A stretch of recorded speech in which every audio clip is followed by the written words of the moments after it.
ओम नमो भगवते वासुदेवाय। आज मैं आपको कार्तिक मास से अगले दिन प्रतिपदा तिथि या पड़वा के दिन सुनी जाने वाली चिड़ा चिड़ी की कहानी सुनाऊंगी। इसमें आटे से घर बनाते हैं और आटे के चिड़ा चिड़ी बनाकर घर के बीचों बीच रखते हैं। उन्हें कपड़े पहनाते हैं। कपड़े पहनाने का मतलब है कि आप कलावा रूपी नाला रूपी जैसे हम भगवान को समर्पित करते हैं वस्त्र, वैसे ही उन्हें भी समर्पित करते हैं और घर के बीचों बीच उन्हें बिठा देते हैं। इसके बाद हम वहाँ पर खील बतासे चिड़ा चिड़ी को भोग लगाने के लिए रखते हैं और घर में घर का सारा सामान रख देते हैं, जैसे आटा, दाल, चावल, ये उनके कमरों में रख देते हैं और आम का अचार रखकर ठाकुर जी को खिचड़ी का भोग लगाते हैं और खुद भी वही प्रसाद खाते हैं। अब होती है कहानी शुरू।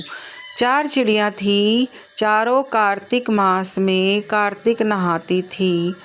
पड़वा के दिन चारों चिड़ियों ने सोचा कि चलो खिचड़ी बनाते हैं। एक चिड़िया चावल ले आई, एक चिड़िया दाल ले आई, एक चिड़िया घी ले आई और एक चिड़िया नमक ले आई। सब ने मिलकर खिचड़ी बनाई। सब ने सोचा कि पहले नहा लिया जाए तब खिचड़ी खाते हैं। सब चिड़िया नहाने चली गई। पहले एक चिड़िया आई, उसे बहुत जोर की भूख लगी थी। बाकी चिड़िया अभी नहीं आई थी तो उसने खिचड़ी की भाप खा ली। दूसरी चिड़िया आई, उसने पानी पी लिया। तीसरी चिड़िया ने खिचड़ी खा ली। चौथी चिड़िया आई तो उसने खुरचन खा ली। इसलिए चारों चिड़िया मर गई। जिस चिड़िया ने भाप खाई थी वह राजा के घर राजकुमारी बनी और जिस चिड़िया ने पानी पिया था वो कुम्हार के घर पैदा हुई। जिस चिड़िया ने खिचड़ी खाई थी उसने ब्राह्मण के घर जन्म लिया और जिस चिड़िया ने खुरचन खाई थी वो हथनी बनी।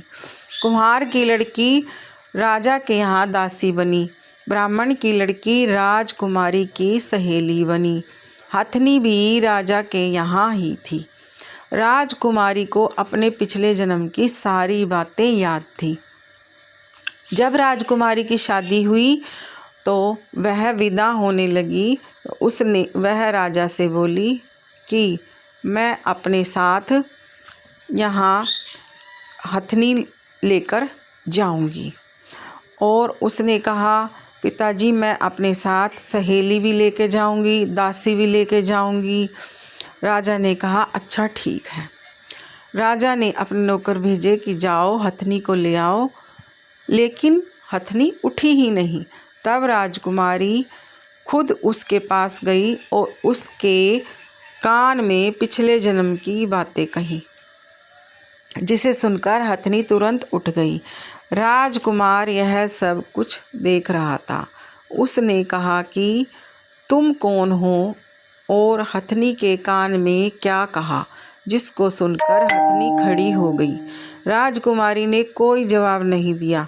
राजकुमार ने कहा कि सच सच बता दो, नहीं तो तुम्हारा सर काट दिया जाएगा। तब राजकुमारी ने राजकुमार को पिछले जन्म की सारी बातें बता दी। राजा ने भी सारी बातें सुनी और कहा कि अगर कार्तिक स्नान का इतना महत्व है तो हम भी जोड़े के साथ कार्तिक स्नान करेंगे और खूब दान पुण्य करेंगे।